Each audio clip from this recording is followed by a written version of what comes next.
I actually think this for AI chip companies, right? Like anyone who's making an AI inference chip, AI training chip will not compete with NVIDIA. They're going to compete with OpenAI.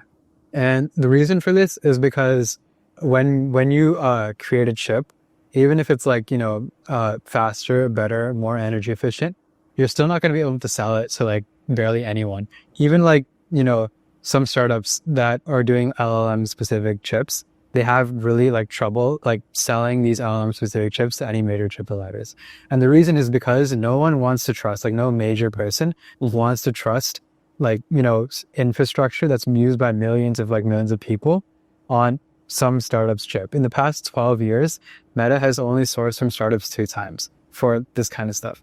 So what this means is that like most companies in this area, what they end up doing is they end up launching an API around their hardware.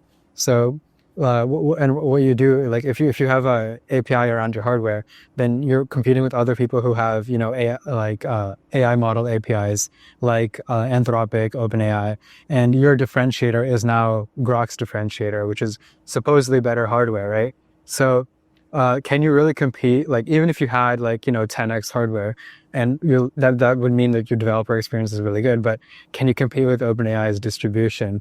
Can you compete with like Claude's models and like all these things is quite a hard problem to solve. But if you're able to somehow get your chip past like a major chip maker's doors, that is like a big deal. So I totally agree. I think they are the biggest competition because there was also data that like Claude, because it was trained on H200s, they were somewhat better for some kind of operations such as coding than even OpenAI is O1 in some cases. So there is a lot of truth that if you have the latest GPUs, you can have better models.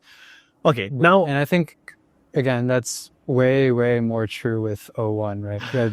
Because if you look at like, and everyone is saying this, which is now like, it's now inference scaling because they've reduced like the reasoning thing to like, if you look at a graph, it used to be like this much training and then like this much is like inference compute. And now you move all of that to before. And now the inference market, literally you have like a 10x because everyone now wants to make an inference chip. So that's good for us, I guess. Sorry. Correct. Now let's get into Get Insta Chip, which is the EDA startup you're building. So you got 50K for your chips company. Now you guys are pivoting for Get Insta Chip. So can you elaborate on, first of all, getting into the EDA startup, can you elaborate on the VLSI industry that you saw, that you have market, your TAM and SAM, you know these terms?